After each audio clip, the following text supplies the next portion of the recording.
28वां अध्याय शंकर जी का संकट मोचन। राजा परीक्षित ने पूछा, भगवान शंकर ने समस्त भोगों का परित्याग कर रखा है, परंतु देखा ये जाता है कि जो देवता, असुर अथवा मनुष्य उनकी उपासना करते हैं वे प्रायः धनी और भोग संपन्न हो जाते हैं, और भगवान विष्णु लक्ष्मीपति है, परंतु उनकी उपासना करने वाले प्रायः धनी और भोग संपन्न नहीं होते। दोनों प्रभु त्याग और भोग की दृष्टि से एक दूसरे से विरुद्ध स्वभाव वाले हैं, परंतु उसके उपासकों को उनके स्वरूप के विपरीत फल मिलता है। मुझे इस विषय में बड़ा संदेह है कि त्यागी की उपासना से भोग और लक्ष्मीपति की उपासना से त्याग कैसे मिलता है। मैं आपसे ये जानना चाहता हूँ। श्री सुखदेव जी कहते हैं, परीक्षित, शिव जी सदा अपनी शक्ति से युक्त रहते हैं। वे सत्व आदि गुणों से युक्त तथा अहंकार के अधिष्ठाता हैं। अहंकार के तीन भेद हैं, वैकारिक, तेजस और तामस। त्रिविध अहंकार से 16 विकार हुए, 10 इंद्रिया, 5 महाभूत और एक मन। अतः इन सब के अधिष्ठान देवताओं में से ऐसी एक की उपासना करने पर समस्त ऐश्वर्य की प्राप्ति हो जाती है। परंतु परीक्षित, भगवान श्रीहरि तो प्रकृति से परे स्वयं पुरुषोत्तम एवं प्राकृत गुण रहित है। वे सर्वज्ञ तथा सबके अंतःकरणों में साक्षी है। जो उनका भजन करता है वह स्वयं भी गुणातीत हो जाता है। परीक्षित, जब तुम्हारे दादा धर्मराज युधिष्ठिर अश्वमेघ यज्ञ कर चुके तब भगवान से विविध प्रकार के धर्मों का वर्णन सुनते समय उन्होंने भी यही प्रश्न किया था। परीक्षित, भगवान श्री कृष्ण सर्वशक्तिमान परमेश्वर है। मनुष्यों के कल्याण के लिए ही उन्होंने यदुवंश में अवतार धारण किया था तथा राजा युधिष्ठिर का प्रश्न सुनकर और उनकी सुनने की इच्छा देखकर उन्होंने प्रसन्नतापूर्वक इस प्रकार उत्तर दिया था। भगवान श्री कृष्ण ने कहा, राजन, जिस पर मैं कृपा करता हूँ उसका सब धन धीरे धीरे छीन लेता हूँ। जब वह निर्धन हो जाता है तब उसके सगे संबंधी उसके दुखाकुल चित्त की परवाह न करके उसे छोड़ देते हैं। फिर वह धन के लिए उद्योग करने लगता है, तब मैं उसका ये प्रयत्न भी निष्फल कर देता हूँ। इस प्रकार बार बार असफल होने के कारण जब धन कमाने से उसका मन विरक्त हो जाता है, उसे दुख समझकर वह उधर से अपना मुंह मोड़ लेता है और मेरे प्रेमी भक्तों का आश्रय लेकर उनसे मेल जोल करता है। तब मैं उसका अपनी अहेतुक कृपा की वर्षा करता हूँ। मेरी कृपा से उसे परम सूक्ष्म अनंत सच्चिदानंद स्वरूप परब्रह्म की प्राप्ति हो जाती है। इस प्रकार मेरी प्रसन्नता, मेरी आराधना बहुत कठिन है, इसीलिए साधारण लोग मुझे छोड़कर मेरे ही दूसरे रूप अनन्याय देवताओं की आराधना करते हैं। दूसरे देवता आशुतोष है, वे झटपट पिघल पड़ते हैं और अपने भक्तों को साम्राज्य लक्ष्मी दे देते हैं। उसे पाकर वे उच्छल, प्रमादी और उन्मत्त हो उठते हैं और उस अपने वरदाता देवताओं की भी भूल जाते हैं और उनका तिरस्कार कर बैठते हैं। श्री सुखदेव जी कहते हैं, परीक्षित, ब्रह्मा, विष्णु और महादेव ये तीनों शाप और वरदान देने में समर्थ है, परंतु इनमें महादेव और ब्रह्मा शीघ्र ही प्रसन्न या रुष्ट होकर वरदान अथवा शाप दे देते हैं, परंतु विष्णु भगवान वैसे नहीं है। इस विषय में महात्मा लोग इस प्राचीन इतिहास कहा करते हैं। भगवान शंकर एक बार वृक्कासुर को वर देकर संकट में पड़ गए थे। परीक्षित, वृक्कासुर शकुनी का पुत्र था। उसकी बुद्धि बहुत बिगड़ी हुई थी। एक दिन वह कहीं जाते समय उसने देवर्षि नारद को देख लिया और उससे पूछा कि तीनों देवताओं में झटपट प्रसन्न होने वाला कौन है।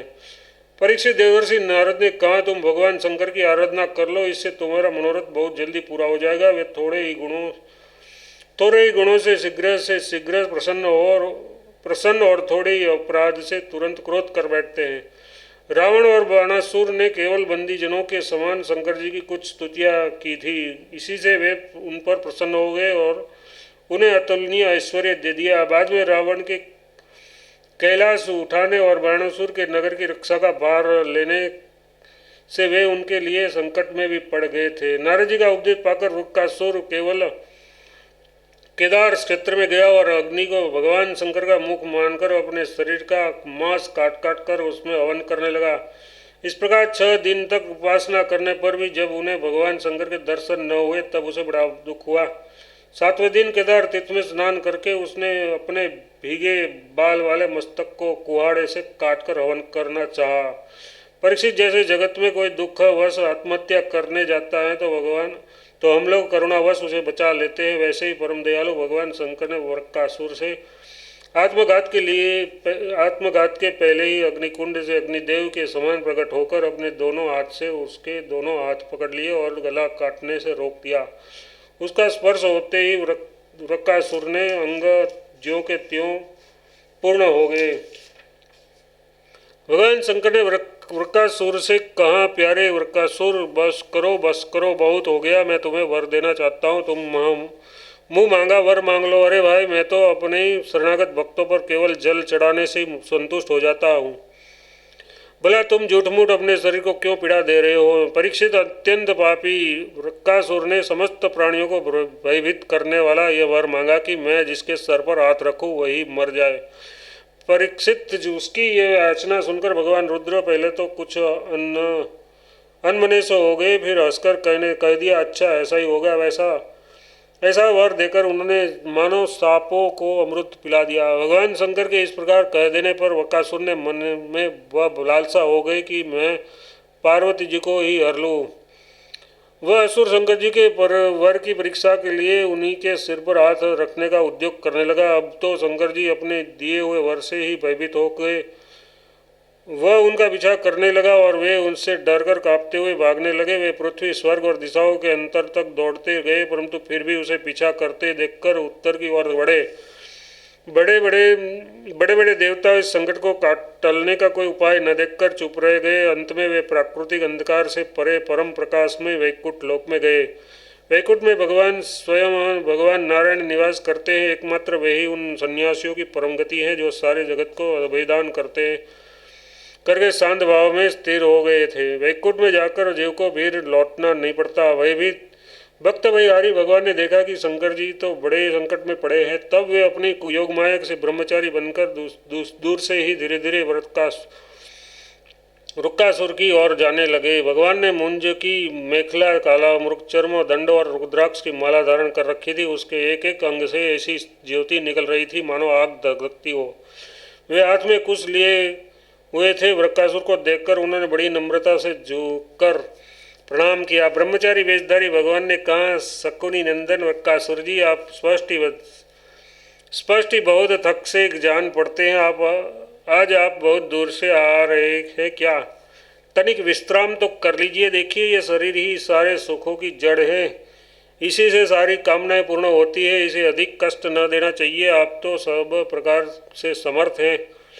इस समय आप क्या करना चाहते हैं? यदि मेरे सुनने योग्य कोई बात हो तो बताइए, क्योंकि संसार में देखा जाता है कि लोग सहायकों के द्वारा बहुत से काम बना लिया करते हैं। श्री सुखदेव जी कहते हैं, परीक्षित, भगवान के एक एक शब्द से अमृत बरस रहा था।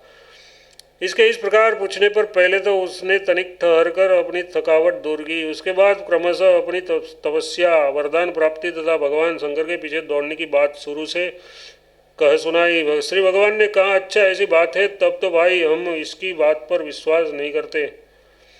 हम उनकी बात पर विश्वास नहीं करते। आप नहीं जानते हैं क्या? वह तो दक्ष प्रजापति के शाप से पिशाच भाव को प्राप्त हो गया है। आजकल वही प्रेतों और पिशाचों का सम्राट है। दानवराज, आप इतने बड़े होकर ऐसी छोटी छोटी बातों पर विश्वास कर लेते हैं। आप यदि अब भी उसे जगतगुरु मानते हो तो उसकी बात पर विश्वास करते हो तो झटपट अपने सिर पर हाथ रखकर परीक्षा कर लीजिए। दानव शिरोमणि, यदि किसी प्रकार शंकर जी की बात असत्य निकले तो उस असत्यवादी को मार डालिए, जिसे फिर कभी वह झूठ न बोल सके। परीक्षित, भगवान ने ऐसी मोहित करने वाली अद्भुत मीठी बातें कही कि उसकी विवेक बुद्धि जाती रही। उस दुर्बुद्धि ने भूलकर अपने ही सिर पर हाथ रख दिया। बस उसी क्षण उसका सर फट गया और वह वहीं धरती पर गिर पड़ा, मानो उस पर बिजली गिर पड़ी हो। उस समय भगवान आकाश में लोग देवता लोग जय जयकार, जय जय, नमो नमः, साधु साधु के नारे लगाने लगे। पापी वृक्कासुर की मृत्यु से देवता, ऋषि, पितर और गंधर्व अत्यंत प्रसन्न होकर पुष्पों की वर्षा करने लगे और भगवान शंकर उस विकट संकट से मुक्त हो गए। अब भगवान पुरुषोत्तम ने भयमुक्त शंकर जी से कहा कि देवादिदेव, बड़े हर्ष की बात है कि इस दुष्ट को इसके पापों ने ही नष्ट कर दिया। परमेश्वर, भला ऐसा कौन प्राणी है जो महापुरुषों का अपराध करके कुशल से रह सके? फिर स्वयं जगतगुरु विश्वेश्वर आपका अपराध करने तो कोई सकुशल रह ही कैसे सकता है? भगवान अनंत शक्तियों के समुद्र हैं, उसकी एक एक शक्ति मन और वाणी की सीमा से परे है। वे प्रकृति से अतीत स्वयं परमात्मा है। उनकी शंकर जी को संकट से छुड़ाने की ये लीला जो कोई कहता है या सुनता है, वह संसार के बंधनों और शत्रुओं के भय से मुक्त हो जाता है।